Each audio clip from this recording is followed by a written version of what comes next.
Esse homem viu uma criatura gigante e inteligente no Lago da Sibéria. Olá, pessoal!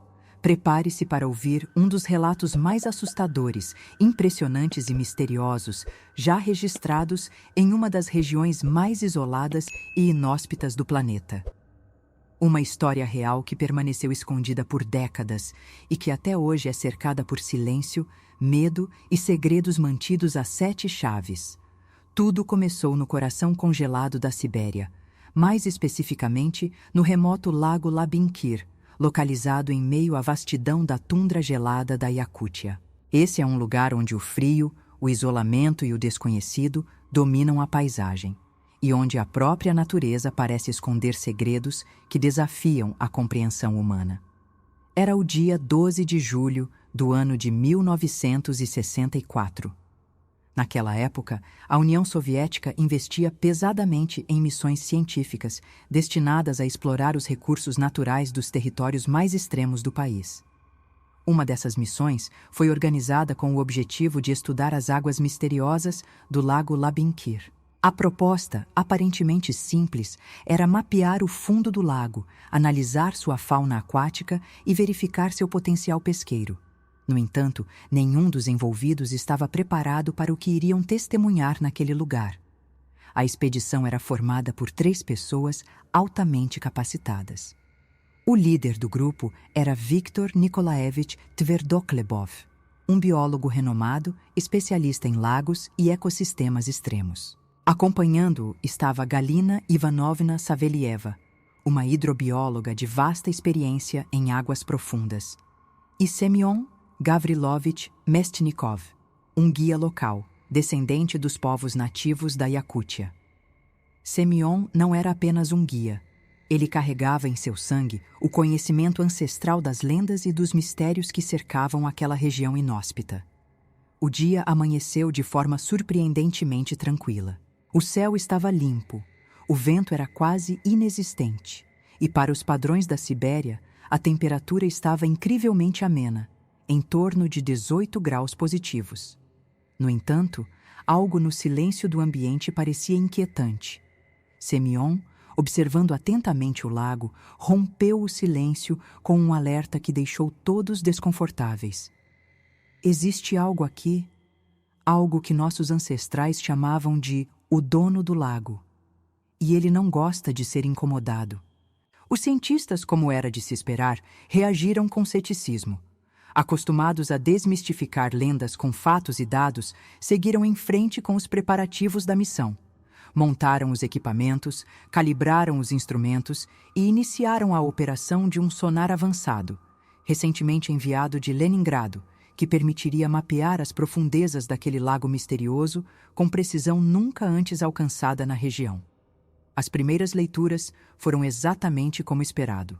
O sonar indicava uma profundidade média de 40 metros, revelava alguns cardumes dispersos e uma vegetação submersa, típica de lagos glaciais.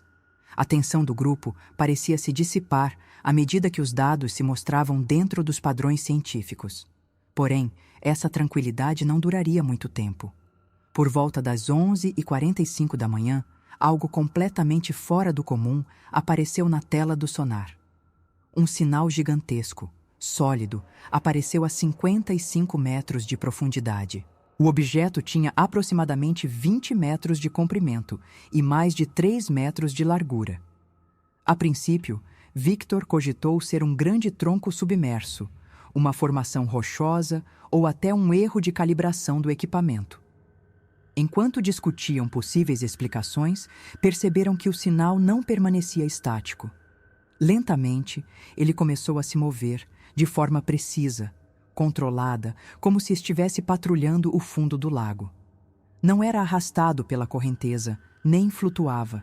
Aquilo tinha autonomia, direção e, mais assustador ainda, parecia ter intenção.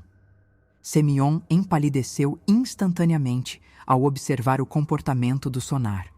Seus olhos se arregalaram e, com a voz embargada, ele disse apenas 3 palavras que gelaram a espinha dos pesquisadores.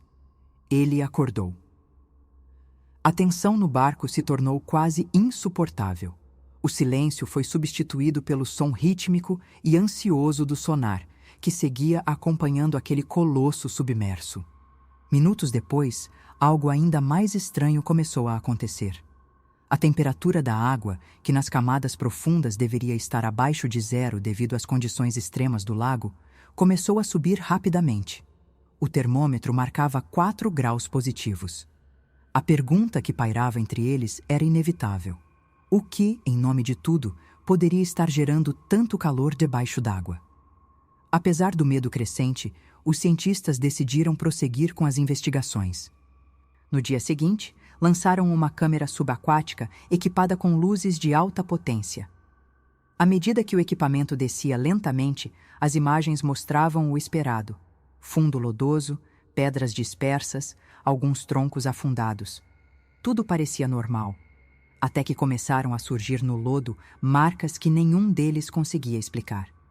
Eram pegadas, enormes pegadas, cada uma com mais de 3 metros de comprimento e quase 1 metro de largura. As marcas eram profundas, perfeitamente delineadas no fundo macio, como se algo de peso inimaginável tivesse caminhado por ali recentemente. Semyon, visivelmente abalado, confirmou as histórias que ouvira durante toda a sua vida. Meu avô me contava que em 1912 ele viu uma cabeça do tamanho de uma casa emergindo dessas águas, olhos como caldeirões, boca feita de dezenas de troncos e dentes. Meu Deus, os dentes! A tensão se transformou em pavor absoluto no dia 14 de julho, às 13h30 da tarde. O sonar, que até então indicava um movimento restrito às profundezas, começou a mostrar um comportamento diferente. O sinal estava subindo. E para agravar a situação, não era mais apenas um. Eram 2 sinais distintos, ambos imensos, se deslocando verticalmente em direção à superfície, exatamente na direção da embarcação. Subitamente, a água ao redor do barco começou a borbulhar de forma intensa.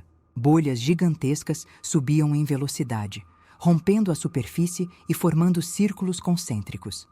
A temperatura da água disparou mais uma vez, e o som abafado de algo massivo rompendo as camadas de água ecoou, causando um impacto físico perceptível no casco da embarcação. O cheiro de lodo e matéria orgânica em decomposição invadiu o ar. E então, sem qualquer aviso, aconteceu. Primeiro surgiu uma cabeça colossal. Sua pele era acinzentada com tons esverdeados, úmida, brilhando sob o reflexo da luz difusa do céu nublado. 2 olhos absolutamente descomunais, redondos, do tamanho de faróis de caminhão, emergiram lentamente. Mas o mais perturbador não era o tamanho. Não era nem a aparência grotesca. Eram os olhos. Eles não eram olhos comuns. Eles observavam, analisavam, pensavam. Não era o olhar de um predador irracional. Era o olhar de algo inteligente. O silêncio que se seguiu foi tão absoluto que parecia que até a própria natureza parou para observar aquele encontro improvável entre o ser humano e algo que até então pertencia apenas ao mundo das lendas. A criatura permaneceu imóvel por alguns segundos que pareceram uma eternidade.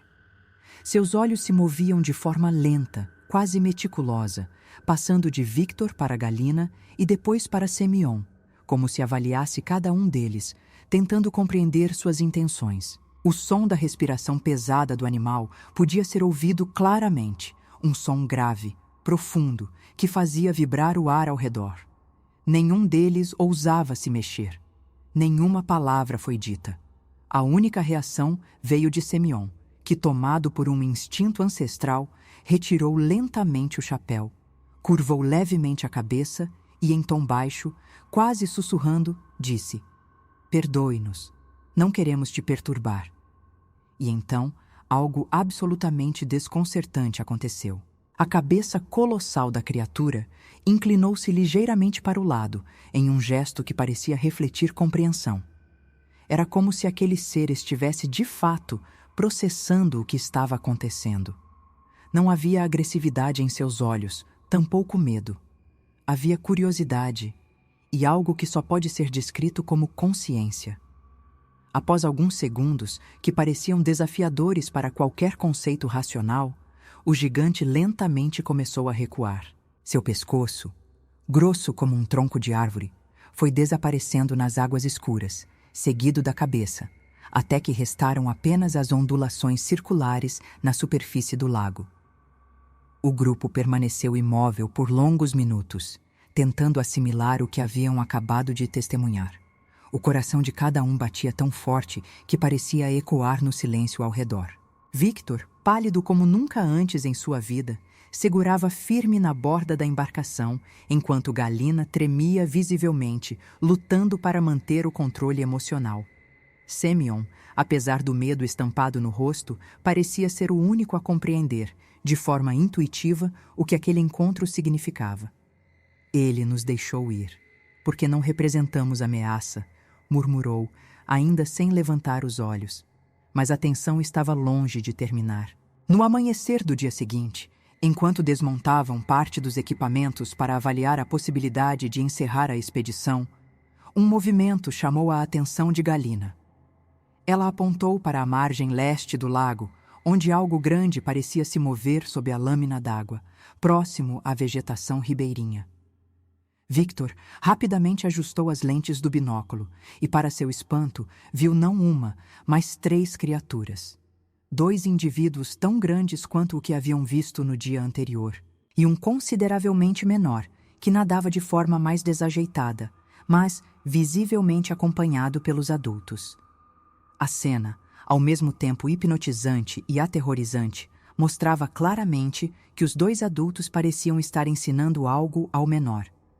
Eles faziam movimentos coordenados, cercando peixes, conduzindo o pequeno para as melhores posições de caça, como se aquilo fosse uma verdadeira aula de sobrevivência. Essa constatação trouxe uma verdade incômoda e irrefutável. Aquilo não era um ser isolado. Não era uma aberração da natureza ou um exemplar único. Existia uma população inteira, uma espécie inteira, vivendo nas profundezas daquele lago inóspito e remoto. A mente científica de Victor tentava, desesperadamente, encontrar respostas. Como era possível que uma criatura de porte tão gigantesco permanecesse desconhecida por tanto tempo? Quais eram suas origens? Seria um remanescente de uma linhagem pré-histórica? Ou talvez uma espécie completamente nova, desconhecida pela biologia moderna? Enquanto ele fazia essas perguntas mentais, Semyon, com sua sabedoria ancestral, apenas balançava a cabeça, como quem já sabia, há muito tempo, que nem tudo no mundo pode ou deve ser explicado. Mas o verdadeiro terror daquela experiência ainda estava por vir. Na manhã do dia 16, o som inconfundível de rotores de helicópteros cortou o silêncio do vale. 2 helicópteros militares aterrissaram bruscamente próximos ao acampamento. Antes mesmo que os pesquisadores pudessem reagir, homens fardados, armados e acompanhados por agentes civis, possivelmente da temida KGB, cercaram toda a área. Sem dar qualquer explicação, começaram a confiscar todos os equipamentos, fitas de gravação, fotografias, cadernos de anotações, amostras e até mesmo as bobinas do sonar.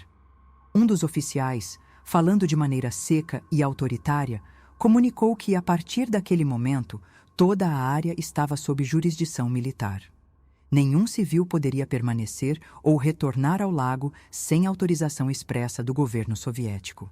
Foi imposto a todos os membros da expedição um documento de confidencialidade, cuja assinatura não era opcional. As consequências de não cumprir aquele acordo foram deixadas bem claras, de forma ameaçadora e direta. O guia Semyon, por sua vez, foi informado que sua licença de trabalho como guia local estava permanentemente revogada e que qualquer tentativa de relatar o ocorrido resultaria em sanções severas. Completamente desmoralizados, os 3 foram escoltados até o helicóptero que os levou de volta a Yakutsk. Nenhum deles pôde sequer se despedir do local. As semanas seguintes foram marcadas por interrogatórios constantes. Victor foi transferido repentinamente para um instituto de pesquisa em Novosibirsk, onde ficou proibido de participar de qualquer estudo relacionado a ecossistemas lacustres. Galina foi realocada para Arkhangelsk, em uma função administrativa, longe de qualquer atividade de campo. Semyon simplesmente desapareceu dos registros oficiais. Nunca mais foi visto guiando expedições, nem mesmo apareceu nas aldeias onde costumava viver. O relatório oficial sobre a expedição foi divulgado meses depois, afirmando que o lago Labinkir não possuía qualquer interesse comercial. Segundo o documento, suas águas eram frias demais, com pouca oxigenação e praticamente sem fauna relevante para exploração econômica. Foi declarado ainda que as condições ambientais eram tão desfavoráveis que não justificavam futuros estudos. Para a comunidade científica, aquilo parecia apenas mais um fracasso logístico da burocracia soviética. Mas quem esteve lá sabia a verdade. Porém, o silêncio absoluto não duraria para sempre. Já na década de 90, após o colapso da União Soviética, Viktor, então aposentado, publicou discretamente um artigo científico no qual mencionava, sem muitos detalhes, que existiam formas de vida ainda não catalogadas pela ciência nas águas profundas do lago Labinkir. Não citou nomes, não apresentou dados, mas sua afirmação, apesar de vaga, acendeu a curiosidade de alguns poucos estudiosos do fenômeno. Em 2005, uma equipe de televisão independente tentou filmar o local. Com equipamentos modernos, conseguiram captar imagens de um objeto gigantesco se deslocando sob a superfície. Contudo, as condições climáticas adversas e a opacidade da água impossibilitaram qualquer confirmação visual precisa. As imagens foram exibidas apenas uma vez, em um programa local, e depois sumiram sem deixar rastros. Anos mais tarde, em 2019, imagens de satélite revelaram algo ainda mais perturbador. Anomalias térmicas inexplicáveis foram detectadas exatamente no centro do lago. Áreas onde, teoricamente, a temperatura deveria ser congelante apresentavam registros de calor significativo, como se houvesse, ali, uma fonte térmica permanente. Especialistas em geologia tentaram, sem sucesso, atribuir o fenômeno à atividade vulcânica submersa ou falhas tectônicas. Nenhuma explicação geológica se sustentava. Até hoje, o lago Labinkir permanece como uma zona de acesso extremamente restrito. Mapas oficiais sequer identificam claramente suas coordenadas, e tentativas de exploração civil são sistematicamente barradas por autoridades locais. Para muitos, tudo não passa de lendas folclóricas, histórias para assustar viajantes. Mas para aqueles poucos que estiveram frente a frente com o desconhecido, a verdade é clara e indiscutível. Nas profundezas geladas daquele lago remoto, algo, ou melhor, alguém, continua observando. E não é algo que a humanidade esteja preparada para compreender, muito menos enfrentar.